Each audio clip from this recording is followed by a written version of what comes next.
So this video has been re-uploaded because of our good friends at Mattel blocking the original for using footage of the leaked trailer in it, even though the trailer was up and is still up publicly on their own f***ing website. To avoid the copyright block, all footage of the trailer will be covered up. So this isn't a video that I anticipated making at all. This is kind of just a video I decided to make out of the blue. In fact, the video I had planned on releasing today was the model collection video to kick off Tug's Trains, but I decided to push that off until next week in light of what was just dropped recently. And that was the trailer for the Thomas & Friends Reboot, Series 25. I said before, I don't want to touch this thing, and that's still true. I have no interest in watching it. I'm not even remotely curious of how this is going to be. I would be lying if I said that I wasn't a little curious of how it was going to look and how the animation was going to play out. But now that we've seen this trailer, I think I've got all the answers that I'll ever need. I know enough information to know that I don't want to touch this. So what I want to do is just kind of like make this video to talk about my overall thoughts on it and why this thing is doomed to fail. This is completely unscripted. This is just me blabbering into the mic because I don't think I really need a script to tell you what exactly is wrong with this thing. I feel like at this point it's obvious to most people, but maybe it's not for some. The Thomas & Friends Reboot is 2D animated, just how we imagined it. They bounce around, they jump off the tracks, they're voiced by kids. Like, it's not the same world that we all fell in love with. This is not Audrey's creation, this is not Thomas. We thought Blubble was bad.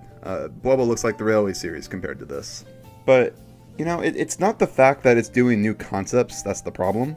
As I explained in my Blubble review, you can add new stuff to Thomas. You can add new concepts to it. You can make it work if you just spend time on it. There's nothing inherently wrong with adding like a new character like Nia or Rebecca, or you want to take Thomas around the world or something. You can make these wacky concepts work if you spend time on them and play them out in a way that's true to the spirit of the show. That's the problem. Or that's not the problem. The problem is, I look at this trailer, and it's not just this trailer, this has been true for Thomas for the last few years, but I look at this trailer and what I see is a complete loss of identity. And that's the problem. That's been the root of the problem since Mattel has stepped in. That's been the root of all the problems in Thomas since 2013. Mattel does not know what Thomas is supposed to be. And while the show was very good while Mattel first stepped in, because that's because they got competent people to, make the show and write the show, they still didn't know what they wanted to be. And Thomas only started slipping in sales once Mattel slipped in. It was one of the big giants. It was doing so well in the hit era, even the crappy Nitrogen era. It wasn't until like 2014, 2015, a year or two after Mattel's stuff rolled out, that sales started to slip. And you look at like the history of the show, and you look at its most successful periods, and I see a pattern. Thomas has always had a very specific vision, and has always been a part of a very specific world. It was always has always done its own thing, and that's why we like it. That's why it has such a big fan following, because it's a unique world that is very much its own thing, with a lot of lore and a lot of world building. It's escapism. But here's the pattern I see. And this goes as far back as the Railway series. The Railway series was so popular because Audrey's vision of what this was supposed to be was very unique. It was unlike anything else in kids' books or kids' media at the time. The concept of a talking train was nothing new, but it was what Audrey did with it. It was a very realistic world. The trains didn't jump off the tracks and sniff flowers or whatever. They were real trains in a real world. And he allowed real life to seep into that. Very different than every other piece of kids media that you saw back in the days. Look up like kids books from the 50s and the 60s, and you'll see Thomas, even back then, was very different from that. I look at the classic series in the 80s, and again, I see something that stood out against the competition. When I think of 80s TV shows, especially in America, I think of like He-Man and Thundercats and Teenage Mutant Ninja Turtles, fast-paced, kind of action-y cartoons, stuff like that. And then here comes this little stop-motion, live-action show of a model train on these like very real-world sets in a slow-paced setting. Obviously, it's going to stand out because it's nothing like the competition. Now, I know stop motion wasn't really exactly, like, it was a thing for British TV shows, but that's not where Thomas was the most successful. Thomas was the most successful in America and Japan and all these other big countries that it went to, because audiences in those countries did not have something like this. So it stood out, and people cling to it. It's economics 101. If you want your product to be successful, then you need to provide the audience with something that it doesn't already have. If you give them something that's completely new and unlike anything else that they can already go and get, of course they're going to cling to the thing that is unlike everything else, and provide them with a service that no other product on the market provides them. If you provide a market with something that the market is already flooded with, how on earth do you expect your product to sell when there's thousands of other things on the market that are already just like it? Yours isn't going to stand out because it's not doing anything that nothing else on the market isn't already doing. Economics 101.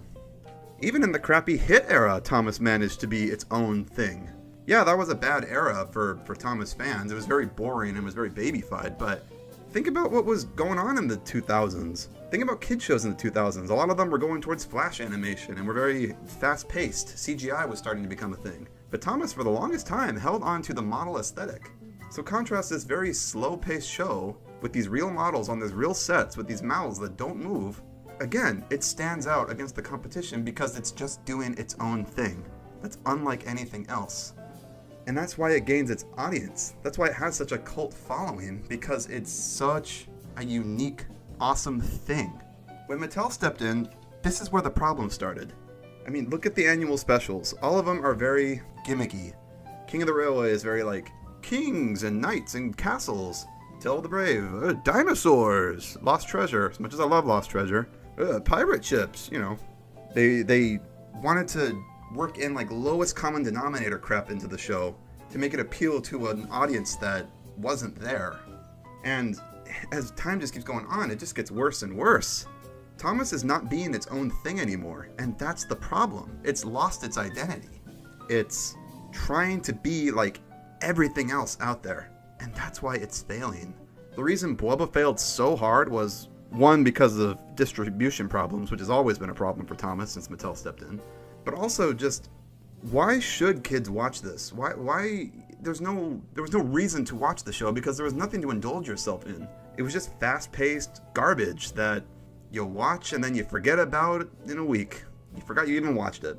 And I see this reboot trailer and I just see this is just a bigger step into that territory. It's the biggest misstep forward.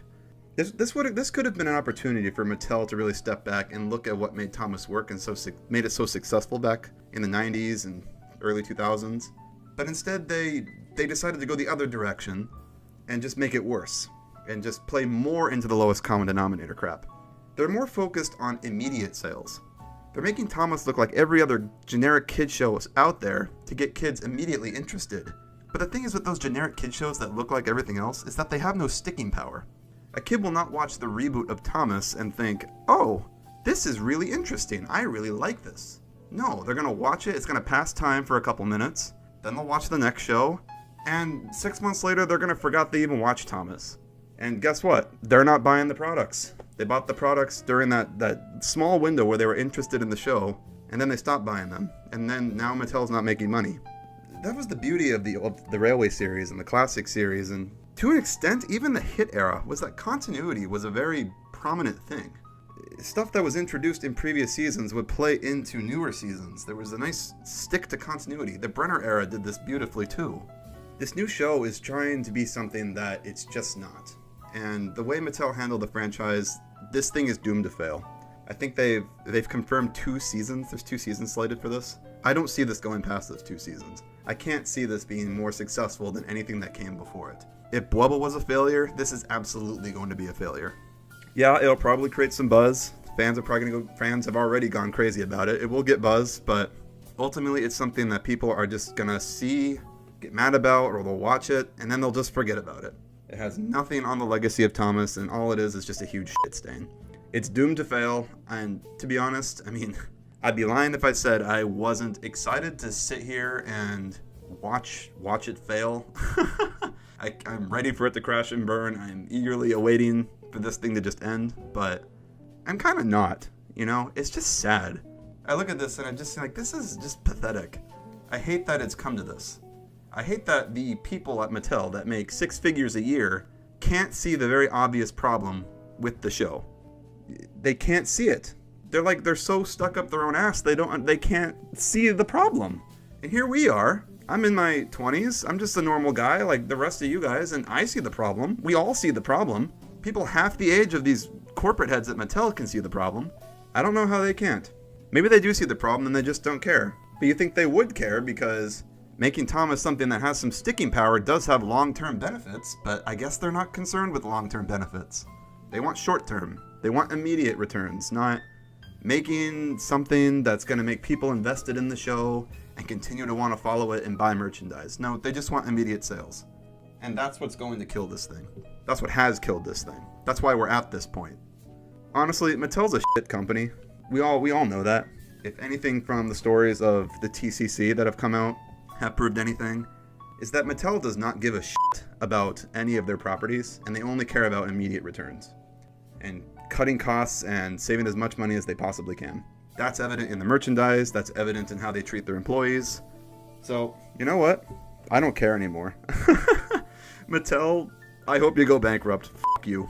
Alright, that's all I have to say. I will see you guys next week with the big model collection video. Bye!